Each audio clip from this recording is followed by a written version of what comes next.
सहायक देबू की मेहनत और घंटी लाल की खराब नीयत। जैसा कि देबू के साथ घंटी लाल ने पहले जो किया था, उसे देखकर सहायक बोलती है,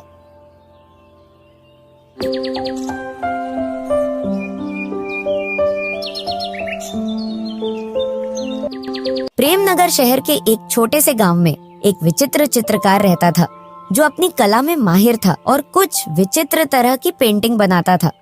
उसकी मेहनत और लगन को देखकर सभी व्यापारी हक्के बक्के रह जाते थे।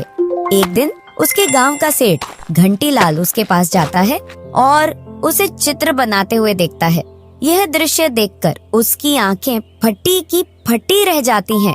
वह मन ही मन सोचने लगता है, बाप रे, क्या कलाकारी कर रहा है इस पेंटिंग में। जो भी इस पेंटिंग को देखेगा मुंह मांगी कीमत दे देगा हर हाल में। अरे गजब देबू, क्या चित्रकारी कर रहा है तू इस पेंटिंग में। इस पेंटिंग को देखकर ऐसा लग रहा है कि ये कोई पेंटिंग नहीं बल्कि कोई जीता जागता इंसान बना रहा है तू सुंदर सा। सच बोलूं देबू, तुम्हारे हाथों में पेंटिंग करने का जादू है, जादू। क्योंकि तुम जिस पेंटिंग को अपने हाथों से बना देते हो ना, वो पेंटिंग पेंटिंग नहीं रहती, बल्कि ऐसा लगता है इसमें तुमने कोई जान डाल दी हो और उसकी कीमत 100 गुना बढ़ जाती है। ये पेंटिंग तो पूरे 500 स्वर्ण मुद्राओं में बिकेगी, यकीन मानो मेरा देवू।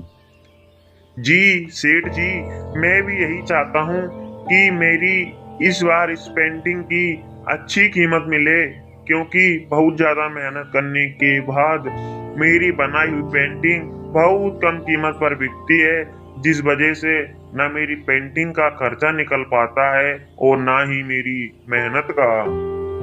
देवू, तुम फिक्र मत करो। अभी तक तुमने जितनी पेंटिंग बनाई हुई थी ना, वो कोई खास पेंटिंग नहीं थी जितनी खास ये पेंटिंग दिख रही है। लेकिन ये पेंटिंग बहुत ही खास होने वाली है और इसका दाम भी। देवू, तुम ये बताओ इस पेंटिंग को कब तक तैयार कर दोगे, क्योंकि कल ही शहर के मशहूर फेमस व्यापारी आ रहे हैं जो कि अच्छा दाम लगा सकते हैं और ले जा सकते हैं इस पेंटिंग को। हाँ हाँ, अगर ऐसी बात है सेठ जी, तो मैं इस पेंटिंग को आज ही रात भर में तैयार कर दूंगा। हाँ ठीक है देवू, अब मैं चलता हूँ। घंटीलाल सेठ देबू से इतना बोलकर वहाँ से चला आता है। देबू उस पेंटिंग को तैयार करने में लग जाता है। चित्रकारी करते करते देबू को सारा दिन निकल जाता है और रात भी हो जाती है।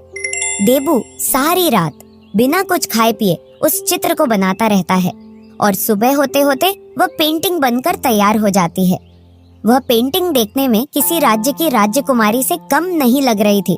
उस पेंटिंग को देखकर ऐसा लग रहा था कि अगर उस चित्र में जान डाल दी जाए तो वह हमसे बात करने लगेगी। सुबह होती है और सेठ घंटीलाल देबू के पास चला आता है। उस पेंटिंग को देखकर उसकी आंखें फटी की फटी रह जाती हैं और वह चौंक जाता है। बाप रे, इतनी आकर्षित और सुंदर पेंटिंग मैंने आज से पहले अपने जीवन में कभी नहीं देखी देवू। तुम्हारे हाथों में जादू है, जादू। तुम साक्षात विश्वकर्मा हो। ये पेंटिंग 500 स्वर्ण मुद्राओं में नहीं बल्कि 1000 स्वर्ण मुद्राओं में बिकेगी। देवू, अब तुम ये पेंटिंग बिना कुछ देर किए मुझे दे दो, क्योंकि शहर के मशहूर व्यापारी आ ही रहे होंगे। सेठ जी। हाँ देवू, बोलो। क्या सच में इस पेंटिंग की कीमत अच्छी तो मिलेगी ना, जितनी मैंने मेहनत की है?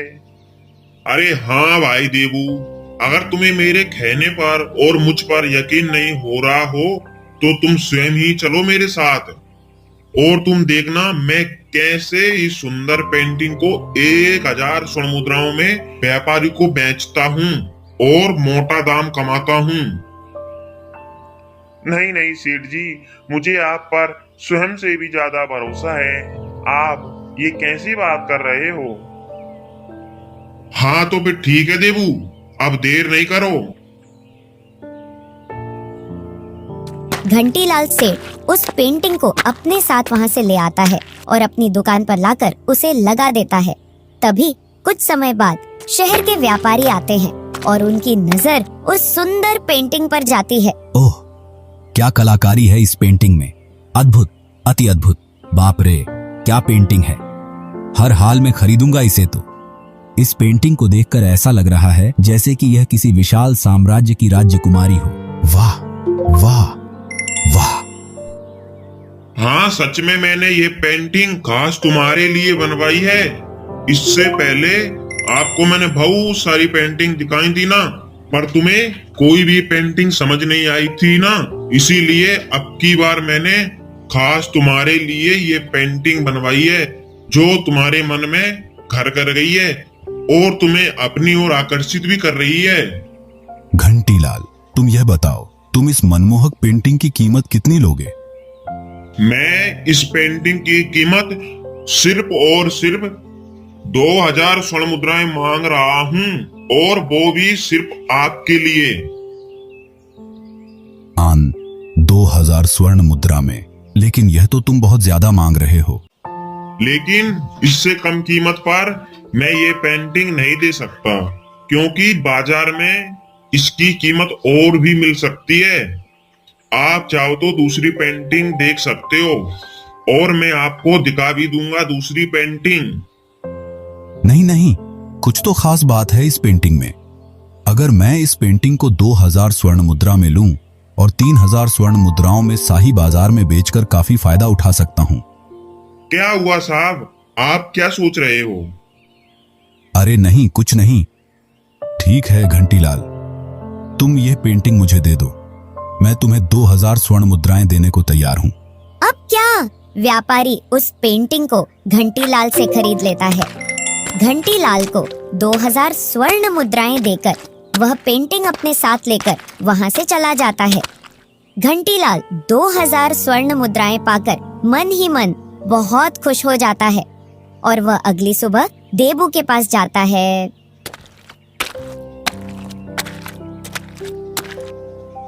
देबू, वो क्या क्या हुआ सेठ जी?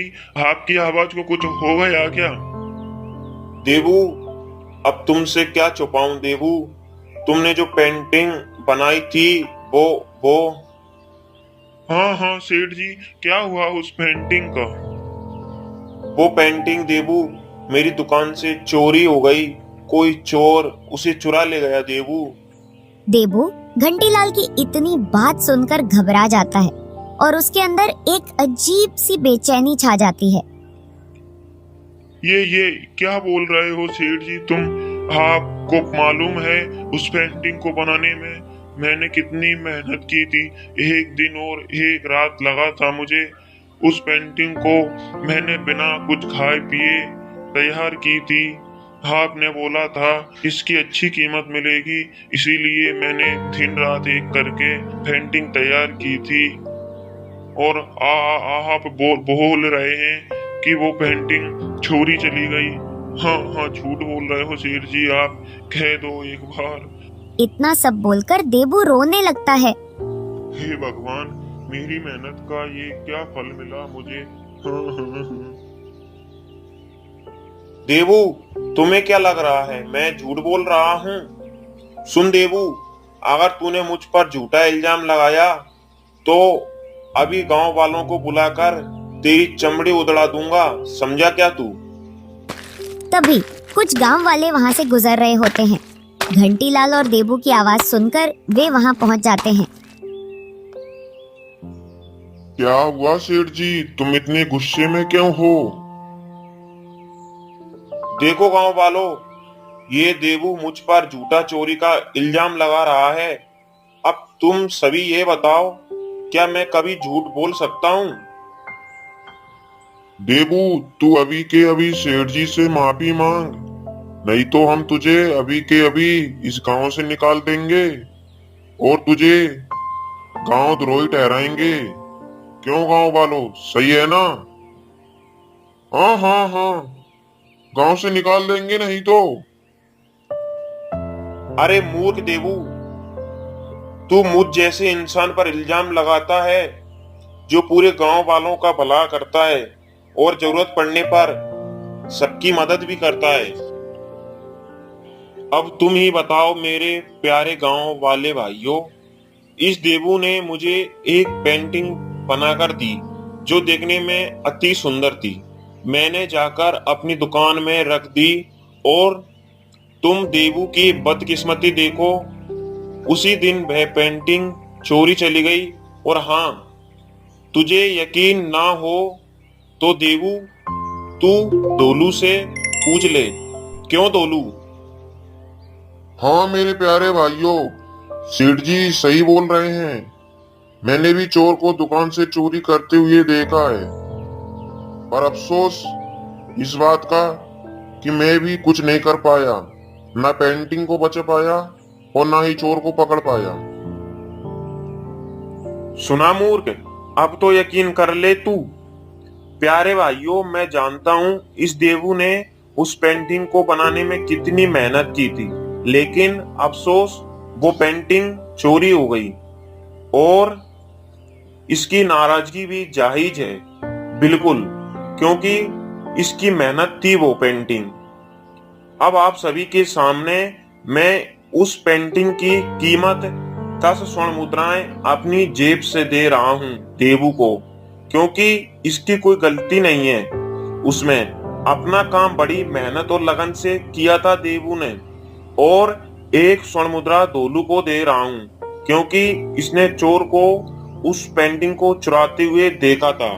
नहीं तो आज मेरे ऊपर एक ऐसा दाग लग जाता जो कभी धोने से भी नहीं मिटता। इस तरह घंटीलाल देबू को 10 स्वर्ण मुद्राएं दे देता है और 1 स्वर्ण मुद्रा धोलू को दे देता है। वह मन ही मन खुश होता हुआ अपने घर चला जाता है। अगले दिन सुबह होती है और देबू फिर से चित्रकारी करने में लग जाता है। वह मन ही मन सोचता है, ऊपर वाले ने पता नहीं मेरे साथ ऐसा अन्याय क्यों किया। मैं फिर से और मेहनत करूंगा और अपनी लगन से पेंटिंग बनाऊंगा। थोड़ा समय निकलता है और उधर सेठ घंटीलाल के बेटे की अचानक तबीयत बिगड़ जाती है। हे ऊपर वाले, मेरे बेटे को क्या हो गया जो ना तो कुछ खा रहा है और ना ही पी रहा है। मेरे लाख प्रयासों के बाद भी इसको आराम क्यों नहीं लग रहा है। इतना बोलकर घंटीलाल अपने घर से निकल आता है किसी वेद की तलाश में। वह अपनी सोच में इतना डूब जाता है कि चलते चलते कब जंगल में पहुंच जाता है उसे पता ही नहीं चलता। तभी उधर से सहायक गुजर रही थी और उसकी नजर घंटीलाल पर जाती है। सहायक घंटीलाल के पास पहुंचती है और उसे चिंता का विषय पूछती है। यह सब पूछने के बाद वह उसके बारे में जानने की कोशिश करती है। तब वह समझ जाती है कि घंटीलाल ने क्या किया है और घंटीलाल से बोलती है, देखो, मैंने तुम्हारे बेटे का और तुम्हारा बीता हुआ भविष्य देख लिया है। क्या तुम एक सुंदर पेंटिंग बनवा सकते हो? सुंदर पेंटिंग? ये तो सिर्फ देवू ही बना सकता है। क्या वह मुझ पर विश्वास करेगा? सहायक, मेरे गांव का चित्रकार देवू बहुत सुंदर पेंटिंग बनाता है। वह मेरे कहने पर नहीं बनाएगा। क्या तुम मेरे साथ चलकर उसे पेंटिंग बनाने के लिए कहेंगी? हाँ ठीक है। वो दोनों वहाँ से देबू के यहाँ चले आते हैं। देबू अपने काम में लगा हुआ था। देबू उन्हें देखता है और बोलता है, जी कहिए। अति सुंदर दृश्य बना रहे हो तुम यह सुंदर दृश्य कब तक तैयार कर दोगे? मैं आज ही तैयार कर दूंगा। आप चाहें तो कल ले जा सकते हैं इस पेंटिंग को। देबू बड़ी ही लगन से काम में लग जाता है और पेंटिंग तैयार कर देता है। सुबह होती है। सहायक और घंटीलाल देबू के पास आते हैं और पेंटिंग को देखकर सहायक देबू की मेहनत और घंटीलाल की खराब नीयत, जैसा कि देबू के साथ घंटीलाल ने पहले जो किया था, उसे देखकर सहायक बोलती है, देबू, तुमने अति सुंदर दृश्य बनाया है। तुम्हें अपनी मेहनत की अच्छी कीमत मिलनी चाहिए। सहायक को पता था कि घंटीलाल ने देबू के साथ पहले क्या किया था, तो सहायक बोली, देबू, हम तुम्हें तुम्हारी मेहनत के अनुसार पूरी 4000 स्वर्ण मुद्राएं देंगे इस अति सुंदर दृश्य के लिए। क्या क्या सहायक सच में? हाँ हाँ, सच में। इतना सुनकर घंटीलाल की घंटी गले में ही अटक गई और वह मन ही मन सोचने लगा। मेरी सारी बेईमानी की कमाई आज इस देवू को देनी पड़ेगी, तभी जाकर मैं अपने बेटे की जान बचा पाऊंगा। क्या सोच रहे हो तुम सेठ जी? हाँ, कुछ नहीं। तो फिर देर क्यों? जाओ और 4000 स्वर्ण मुद्राएं लेकर आओ और देबू को दे दो। घंटीलाल अपने घर आता है और अपनी सारी बेईमानी की कमाई लेकर देबू के यहाँ पहुंच जाता है और बोलता है, ये लो देवू। देबू 4000 स्वर्ण मुद्राएं पाकर खुश हो जाता है और पेंटिंग घंटी लाल को दे देता है। सहायक भावुक होकर, यह दृश्य तुम अपने घर ले जाओ और तुम्हारा बेटा पूर्णतः स्वस्थ हो जाएगा। हम सभी मिलकर ऊपर वाले से यह प्रार्थना करते हैं। घंटीलाल पेंटिंग अपने साथ लेकर वहां से चला आता है। उधर घंटीलाल का बेटा बंसीलाल पूर्णतः स्वस्थ हो जाता है और घंटीलाल यह प्रण लेता है कि आज के बाद कभी भी किसी के साथ बेईमानी नहीं करूंगा और जितना हो सकेगा अपने जीवन में दूसरों का भला ही करूंगा।